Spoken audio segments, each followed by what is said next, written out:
उस दिन बड़े सवेरे जब श्यामू की नींद खुली तब उसने देखा घर भर में कोहराम मचा हुआ है। उसकी काकी उमा एक कंबल पर नीचे से ऊपर तक एक कपड़ा ओढ़े हुए भूमि शयन कर रही है और घर के सब लोग उसे घेरकर बड़े करुण स्वर में विलाप कर रहे हैं। लोग जब उमा को शमशान ले जाने के लिए उठाने लगे तब श्यामू ने बड़ा उपद्रव मचाया। लोगों के हाथों से छूटकर वह उमा के ऊपर जा गिरा। बोला, काकी सो रही हैं, उन्हें इस तरह उठाकर कहां लिए जा रहे हो? मैं न जाने दूंगा। लोग बड़ी कठिनता से उसे हटा पाए। काकी के अग्नि संस्कार में भी वह न जा सका। एक दासी राम राम करके उसे घर पर ही संभाले रही। यद्यपि बुद्धिमान गुरुजनों ने उन्हें विश्वास दिलाया कि उसकी काकी उसके मामा के यहाँ गई है, परंतु असत्य के आवरण में सत्य बहुत समय तक छिपा न रह सका। आसपास के अन्य अबोध बालकों के मुंह से ही वह प्रकट हो गया। ये बात उससे छिपी न रह सकी कि काकी और कहीं नहीं ऊपर राम के यहाँ गई है। काकी के लिए कई दिन तक लगातार रोते रोते उसका रुदन तो क्रमशः शांत हो गया, परंतु शोक शांत न हो सका। वर्षा के अनंतर 1-2 दिन में पृथ्वी के ऊपर का पानी अगोचर हो जाता है, परंतु भीतर ही भीतर उसकी आर्द्रता जैसे बहुत दिन तक बनी रहती है, वैसे ही उसके अंतस्थल में वह शोक जाकर बस गया था। वह प्रायः अकेला बैठा बैठा शून्य मन से आकाश की ओर ताका करता। एक दिन उसने ऊपर एक पतंग उड़ती देखी। न जाने क्या सोचकर उसका हृदय एकदम खिल उठा। विश्वेश्वर के पास जाकर बोला, काका मुझे पतंग मंगा दो।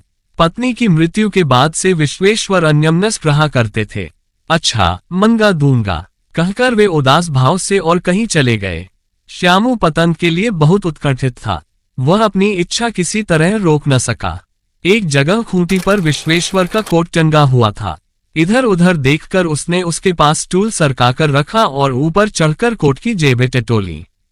उनमें से एक चवन्नी का आविष्कार करके तुरंत वहां से भाग गया। सुखिया दासी का लड़का भोला श्यामू का समवयस्क साथी था। श्यामू ने उसे चवन्नी देकर कहा, अपनी जीजी से कहकर गुपचुप एक पतंग और डोर मंगा दो। देखो खूब अकेले में लाना, कोई जान न पावे। पतंग आए। एक अंधेरे घर में उसमें डोर बांधी जाने लगी। श्यामू ने धीरे से कहा, भोला किसी से न कहो तो एक बात कहूं। भोला ने सिर हिलाकर कहा, नहीं, किसी से नहीं कहूंगा। श्यामू ने रहस्य खोला। कहा, मैं ये पतंग ऊपर राम के यहाँ भेजूंगा। इसे पकड़कर काकी नीचे उतरेंगी। मैं लिखना नहीं जानता, नहीं तो इस पर उनका नाम लिख देता। भोला श्यामू से अधिक समझदार था। उसने कहा, बात तो बड़ी अच्छी सोची, परंतु एक कठिनता है। ये डोर पतली है, इसे पकड़कर काकी उतर नहीं सकती। इसके टूट जाने का डर है। पतंग में मोटी रस्सी हो तो सब ठीक हो जाए। श्यामू गंभीर हो गया। मतलब ये बात लाख रुपए की सुझाई गई है, परंतु कठिनता ये थी कि मोटी रस्सी कैसे मंगाई जाए। पास में दाम है नहीं और घर के जो आदमी उसकी काकी को बिना दया माया के जला आए हैं, वे उसे इस काम के लिए कुछ नहीं देंगे। उस दिन श्यामू को चिंता के मारे बड़ी रात तक नींद नहीं आई। पहले दिन की तरकीब से दूसरे दिन उसने विश्वेश्वर के कोट से 1 रुपया निकाला, ले जाकर भोला को दिया और बोला, देख भोला, किसी को मालूम न होने पाए। अच्छी अच्छी 2 रस्सियां मंगा दे। एक रस्सी ओछी पड़ेगी। जवाहिर भैया से मैं एक कागज पर काकी लिखवा रखूंगा। नाम की चिट रहेगी तो पतंग ठीक उन्हीं के पास पहुंच जाएगी। 2 घंटे बाद प्रफुल्ल मन से श्यामू और भोला अंधेरी कोठरी में बैठे बैठे पतंग में रस्सी बांध रहे थे। अकस्मात शुभ कार्य में विघ्न की तरह उग्र रूप धारण किए विश्वेश्वर वहां आ घुसे।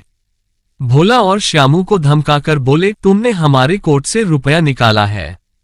भोला सकपका कर एक ही डांट में मुखबिर हो गया। बोला, श्यामू भैया ने रस्सी और पतंग मंगाने के लिए निकाला था। विश्वेश्वर ने श्यामू को 2 तमाचे जड़कर कहा, चोरी सीख कर जेल जाएगा। अच्छा, तुझे आज अच्छी तरह समझाता हूं, कहकर फिर तमाचे जड़े और कान मलने के बाद पतंग फाड़ डाला। अब रस्सियों की ओर देखकर पूछा, ये किसने मंगाई? भोला ने कहा, इन्होंने मंगारी थी। कहते थे इससे पतंग तानकर काकी को राम के यहां से नीचे उतारेंगे। विश्वेश्वर हतबुद्धि होकर वहीं खड़े रह गए। उन्होंने फटी हुई पतंग उठाकर देखी। उस पर चिपके हुए कागज पर लिखा हुआ था, काकी।